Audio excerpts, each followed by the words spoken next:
We bought our first home and our kids can't. And it's not because they're lazy and it's not because they're not trying.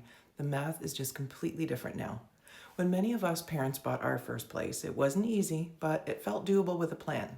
You could save, you could get in, and you could build. Fast forward to now, and I'm having the same conversation with parents over and over. Michelle, we want to help the kids get into the market now, not someday when we're gone. But we also don't want to put ourselves in a bad position. And honestly, it's the right way to think about it. I work with parents just like you who have equity and options and they want a smart plan, not a panic decision. So in this video, I'm going to break down what's changed, why it feels so hard for the first-time buyers now, and the different ways that families are helping out without overextending themselves. I'm Michelle Bell, a realtor in Halton Hills since 2009 and the proud mother of 2 grown sons. All I want to do is help them so I can relate. So let's talk about the biggest reason that all the kids are struggling. It's not just the down payment, it's the relationship between income and prices. Right now, the average selling price in the GTA as of November was $1,040,000. Now let's compare that to household income. Using census-based income data from Toronto, the average household income before taxes in 2021 was $129,000. So when you do the math, a $1 million house price is roughly about 8.1 times the average household income. So that's not an opinion, that's the math based on the numbers. So now let's rewind a bit. In 2006, the average Toronto sale price was $352,000, and the Toronto average household income before tax was about $87,820. So in 2006, you were looking at roughly 4 times the average income. Then in 2015, the average price was $622,000, and the average household income before tax was about $109,000. So by then, it was roughly about 5.7 times the average income. So you can literally see the gap widening over time. And that's why our kids can have a good job and still feel like they're running uphill. And here's the part that hits a lot of parents. Ontario first-time homebuyers are getting older. Terranet Ontario's market insights show that the average age of the first-time homebuyer has increased to 40 in 2024, up from 36 in 2014. So when people say they're just not ready, no. A lot of them are ready, they're just stuck in the saving phase a lot longer because the numbers are bigger. And that's why so many parents are stepping in now. Not because their kids are failing, but because the market has changed. So this is where I want to be clear. Helping your kids is not wrong. A lot of parents want to help now instead of leaving the money later when they're gone. And honestly, I get it. If you can help your kids get into a home, build stability, and stop bleeding rent forever, that can be a beautiful thing. The risk is when you help without stepping back and looking at the full picture.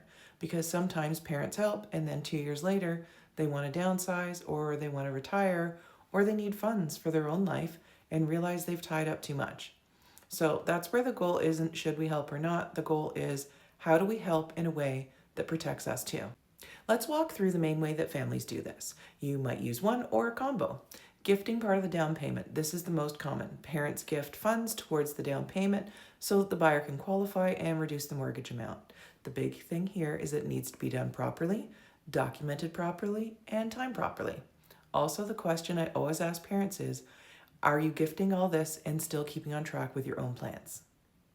2 is co-signing. So when you support the mortgage qualification process, this can help a lot, but it's not casual because if you co-sign, that debt can count against you when you go to borrow later. So we want to think it through.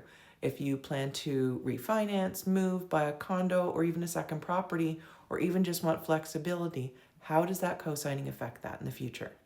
3 is going in together as co-owners. So some families are choosing to buy together, meaning both parent and child are on the title. This can work really well when it's planned clear and everyone understands the exit strategy. And that's the key phase, the exit strategy. What happens if your child meets someone and wants to move? What happens if they want to sell in 3 years? What happens if you want your equity back? You can absolutely do this smartly, but it needs to be done clearly and all up front. Number 4 is using equity from your home. This is where a lot of Gen X parents have options. If you've owned your home for a while, you might have equity that you can access. But the planning question is, if you pull the equity out, how does this affect your lifestyle, your retirement timeline, and your ability to move when you want to?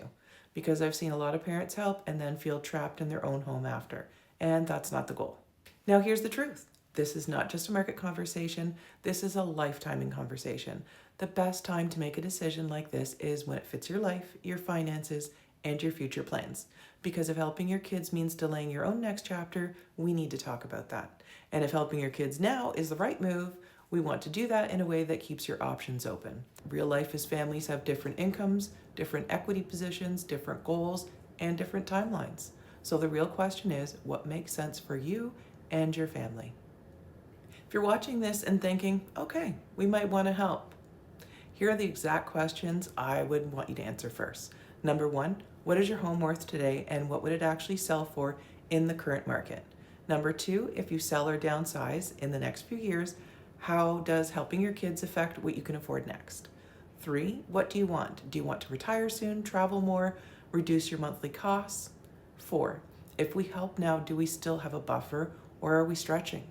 And five, do we have a plan for the next chapter or the next transaction? So if this is something that you're thinking about, here's what I would love to do. Please reach out to me and I will help you map out the real estate side of things properly. I can run you a full equity report and realistic sale price on your home based on what buyers are paying for right now, not what you hope it's worth. Two, we can talk through what your next move looks like. Are you going to downsize, relocate, or stay put? And three, once you have that clarity, you can take that plan to your lender or financial advisor and make your decisions confidently. Because helping your kids can be a great move, but helping them without a plan is where people get hurt. And if you want me to help you map it out, please go to the link in the description, send me a message, and we'll figure out your options and your timing. And if you're a parent watching this and thinking, yes, this is exactly what we're dealing with, you're not alone. This is becoming the new normal. Ontario first-time buyers are now entering the market at age 40. So if you want help with your kids, let's do it smartly and let's protect your future.